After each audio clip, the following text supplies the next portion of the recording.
తాకట్లో ఉన్న మీ బంగారాన్ని విడిపించి ఆ రోజు ఆన్లైన్ రేటుకి కొంటాం. Sharma gold company.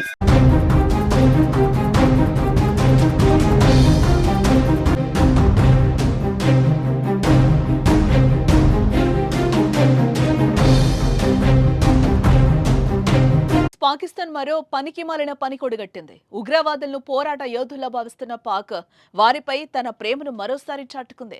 ఆపరేషన్ సింధూర్లో భాగంగా చనిపోయిన ఉగ్రవాదుల కుటుంబ సభ్యులకు 1 కోటి చొప్పున ఆర్థిక సాయం ప్రకటించింది. ఈ లెక్కన కరుడుగట్టిన ఉగ్రవాది మసూద్ అజర్కు 14 కోట్ల రూపాయలు ఇచ్చేందుకు పాకిస్తాన్ సర్కార్ సిద్ధమవుతోంది. ఆపరేషన్ సింధూర్ సమయంలో జైషే మహమ్మద్ చీఫ్ మసూద్ అజర్ ఇంటిపై భారత సైన్యం దాడి చేసింది. బహవల్పూర్లో ఉన్న మసూద్ ఇల్లు నేలమట్టమైంది. దాన్ని భారత్ పేల్చేయడంతో మసూద్తో సంబంధం ఉన్న 14 మంది అక్కడికక్కడే మరణించడం కూడా జరిగింది. మసూద్ అజర్ అక్క, బావమరిదితో పాటు అతని పిల్లలు కూడా చనిపోయారు. పెద్ద ఎత్తున అతడి బంధువులు హతమయ్యారు. మసూద్ సోదరుడు రవూఫ్ మరణ వార్త కూడా బయటకొచ్చింది.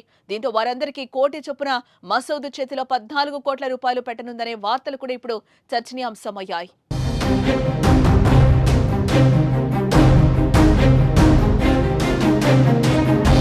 బహవల్పూర్ పాక్లో 12వ అతిపెద్ద నగరం. ఇక్కడున్న జామియా మసీద్ సుభానల్లా కాంప్లెక్స్ నుంచి జైషే మహమ్మద్ టెర్రర్ ప్లాన్స్ వేస్తుంది.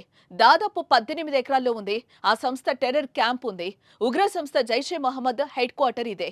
ఆ దాడి తర్వాత మసూద్ అజర్ భారత్ పై విషం కక్కిన సంగతి కూడా తెలిసిందే.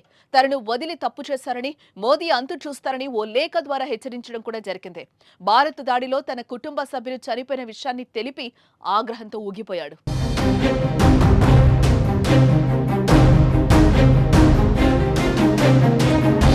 భారత్కు అతిపెద్ద శత్రువులో మసూద్ అజర్ ఒక్కడు. ఐక్యరాజ్య సమితి భద్రతా మండలి అంతర్జాతీయ ఉగ్రవాదిగా ప్రకటించిన 56 ఏళ్ల మసూద్ అజర్ భారత్లో జరిగిన అనేక ఉగ్రదాడుల కుట్రలో కీలక పాత్ర పోషించాడు. వీటిలో 2001 పార్లమెంటు దాడి, 2008 ముంబై దాడులు, 2016 పఠాన్కోట్ దాడి, 2019 పుల్వామా దాడి ముఖ్యమైనవి. ఈ ఉగ్రవాది పాకిస్తాన్లోనే ఉన్నాడన్నది బహిరంగ రహస్యమే అయినప్పటికీ అతని గురించి తమకు సమాచారం లేదని పాకిస్తాన్ ఖండిస్తూ వస్తోంది.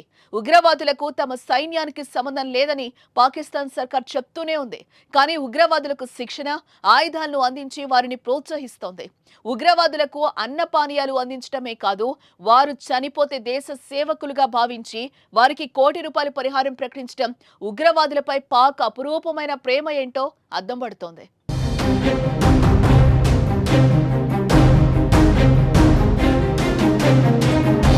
అమాయకుల ప్రాణాలు తీసిన ఉగ్రవాదులు చనిపోతే అంతా హర్షం వ్యక్తం చేశారు. ప్రపంచ దేశాలు భారత్ చర్యను అభినందించాయి. కానీ పాకిస్తాన్ మాత్రం తట్టుకోలేకపోతోంది.